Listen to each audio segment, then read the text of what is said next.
Hello students, this is Neeraj Gupta.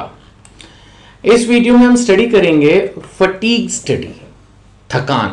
Fatigue is थकान। This technique of scientific management is conducted to find out the frequency of rest interval. कितनी देर के बाद rest की जरूरत है, the duration of rest interval, कितनी देर में वर्कर दोबारा रिफ्रेश हो जाएगा, मतलब कितनी देर का ब्रेक चाहिए, 5 मिनट का, 10 मिनट का। आपके स्कूल में भी रिसेस होती है, हर ऑफिस में जरूर होता है एक ब्रेक, आधे घंटे का तो होता ही है।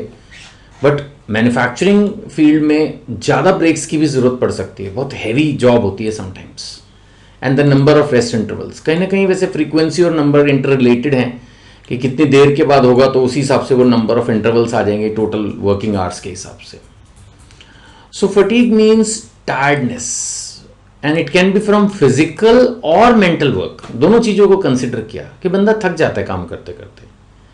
उसने कहा कि कोई भी आदमी है थक जाएगा अगर वो लगातार काम करेगा, तो उसको एक ब्रेक चाहिए, a brief rest. Brief rest क्यों चाहिए? Brief rest so as to regain the lost stamina. एक जो एक काम करने का फ्लो होता है ना, वो फ्लो बिगड़ जाता है, बंदा उतना परफेक्टली काम नहीं कर रहा होता। हाँ, उसको अगर थोड़ा सा ब्रेक कर दो मतलब ब्रेक दे दो, है ना, तो फिर वो एंजॉय कर लेता है और वापस फ्रेश मूड में वो काम करेगा, तो इससे प्रोडक्टिविटी ओवरऑल इंक्रीज होगी। और भी हम पढ़ेंगे, इससे और भी फायदे होते हैं। बट इसने कहा कि ये रैंडमली नहीं सेलेक्ट करना है। वो तो खैर अब साइंटिफिक मैनेजमेंट पढ़ रहे हैं तो कोई भी चीज थंब रूल से तो चलेगी नहीं चलेगी। वो कहता था ऑब्जर्व करो, फिर ऑब्जर्वेशन को लिखो, फंडा वही है उसका। अब इसमें भी देखो कि वर्कर्स कितनी देर में थक जाते हैं, नोट करो कब उनकी एफिशिएंसी रिड्यूस होने लगती है, कितनी देर के बाद। ऑब्जर्व करो, 100 वर्कर्स को ऑब्जर्व करो, नोट करो, फिर उसके हिसाब से आप ब्रेक डिसाइड करो। फिर ब्रेक को भी ऑब्जर्व करो कि 5 मिनट के बाद वो रिफ्रेश हो जाते हैं, 10 मिनट लगते हैं, 15 मिनट लगते हैं, 20 मिनट लगते हैं, उसके हिसाब से आप उनको ब्रेक का ड्यूरेशन सेट करो। मतलब कुछ भी तुक्केबाजी नहीं, सब चीजें ऑब्जर्वेशन के बाद एक्सपेरिमेंट की तरह से करनी है। और उसके बाद एक होता ना, the best recess period, best break period decide करो, कितनी देर का, कितनी देर के बाद, कितनी देर के लिए होना चाहिए, उससे आपको मैक्सिमम बेनिफिट्स मिलेगा। तो इसमें ऑब्जर्विंग वर्कर्स की मेन बात आएगी। सबसे पहले you have to note down the time when there efficiency level starts decreasing. Efficiency level starts decreasing, एक स्टेज होती है, जैसे आप भी होंगे ना, जब पढ़ाई करते होंगे तो हो सकता है पहले आधे घंटे में बहुत अच्छा पढ़ रहे हैं, फिर अगले 1 घंटे में उतना नहीं पढ़ रहे हैं, फिर लास्ट के आधे घंटे में या 2 घंटे में तो शायद बिल्कुल ही थक जाते होंगे। एग्जामिनेशन डेज में किसी तरह से हम कर लेते हैं, अदरवाइज रूटीन में तो हम थक जाते हैं। एक लेक्चर में भी शायद ऐसे ही होता होगा, मेरे को ऐसा लगता है कि जैसे हम एवरेज सपोज 40-45 मिनट्स का एक इफेक्टिव लेक्चर देते हैं, तो उसमें मेरे को लगता है पहले 15 से 20 मिनट तो बच्चा पूरा अलर्ट रहता होगा, फिर उसके बाद उसकी एफिशिएंसी रिड्यूस होने लगती है, और शायद 40-45 मिनट्स के बाद कंटिन्यूस तो फिर बहुत ही मुश्किल हो जाता है कैचअप करना। इसीलिए सब जगह सिस्टम है, वो पीरियड बदलता है, तो एक तरह से वो अपने आप में भी एक ब्रेक हो जाता है, मिनी दिमाग को चेंज करने का मौका मिलता है। इन्होंने लिखा है कि जहाँ हैवी मैनुअल लेबर है, बहुत हैवी काम है, जैसे मान लेते हैं कि कोई बोरियां उठा उठा के नीचे ऊपर करनी है, कुछ करना है, सपोज इस तरह का कोई हैवी मैनुअल लेबर है, तो फिर स्मॉल पॉजेस, थोड़ा थोड़ा उसमें बीच बीच में, ये कोई वेट नहीं करना है कि 2 घंटे तक लगातार करते रहो, नहीं कर पाएगा वो। शायद 15 मिनट के बाद भी हो सकता है, 1 मिनट का ही सही। Small pauses must be frequently given so that they can recharge his energy level, है ना।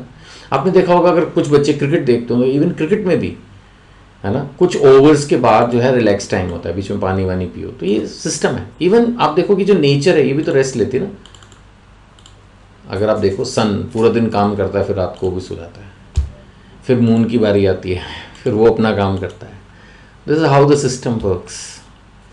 सो fatigue helps to avoid accident, rejections, घटिया काम नहीं होना है। थके हुए होंगे ना तो उल्टा सीधा काम करेंगे, फिर वो बाद में रिजेक्शन होगी। And industrial sickness, industrial sickness होती है जैसे होम सिकनेस होती है ना, बहुत दिन घर से दूर रहो, ऐसे ऑफिस में काम कर करके भी ना आदमी थक जाता है, पक जाता है, कहता है मेरे को जाना ही नहीं, या तो मैं नौकरी छोड़ दूंगा, या मैं रिजाइन कर दूंगा, या मैं कुछ कर दूंगा, ऐसी इस तरह की फीलिंग आने लगती है। This is industrial sickness. तो इंडस्ट्रियल सिकनेस नहीं चाहिए एक तरह से ना उसको, तो ये सब चीज़ें हैं, फिर रेस्ट चाहिए उसको। So there can be more causes for fatigue like long working hours, unsuitable work. अच्छा, ये तो चलो हम समझ ही सकते हैं, long working hours, unsuitable work, काम अच्छा नहीं है। इसने ये भी कहा कि अनकॉर्डियल रिलेशंस विद बॉस, अगर लड़ाई झगड़ा होगा तो भी थक सकता है। बड़ा अच्छा सोचा इसने ये पॉइंट नहीं, ऑफिस में अगर आपकी बड़ी अच्छी अंडरस्टैंडिंग है, सब लोगों के साथ फ्रेंडली हो, तो काम करके मज़ा आ रहा है, तो इतने जल्दी नहीं थकेंगे। लेकिन अगर मानो ऑफिस वालों से चिढ़ है, कोई लड़ाई शड़ाई हो गई है, तो फिर शायद काम करने में भी थकान होगी, मतलब मन ही नहीं करेगा, something like that. So uncordial relations with the boss, bad working conditions, इसकी भी बात की इसने। मान लेते हैं वहाँ पर प्रॉपर फैन नहीं है, एसी नहीं है, या कुल मिलाकर एनवायरनमेंट जो है प्रॉपर्ली वेंटिलेटेड नहीं है, या थोड़ा सा डस्टी डर्टी है, तो बैड वर्किंग कंडीशंस में भी प्रॉब्लम आती है। तो इसने कहा है कि ये सब चीज़ें भी आपको गुड परफॉर्मेंस के लिए रिमूव करनी होंगी। कहीं ना कहीं डायरेक्टली इनडायरेक्टली ये भी हमारी परफॉर्मेंस को भी रिड्यूस करती हैं, और फटीग, थकान जिसकी हम बात करें, उसको ये और इंक्रीज ही करती हैं। तो एक तरफ उसको सूटेबल ब्रेक दो, एक तरफ प्रॉपर वर्किंग कंडीशंस दो, तो प्रोडक्टिविटी, एफिशिएंसी, इफेक्टिवनेस सब कुछ इंप्रूव होगी। राइट, चलो, थैंक यू।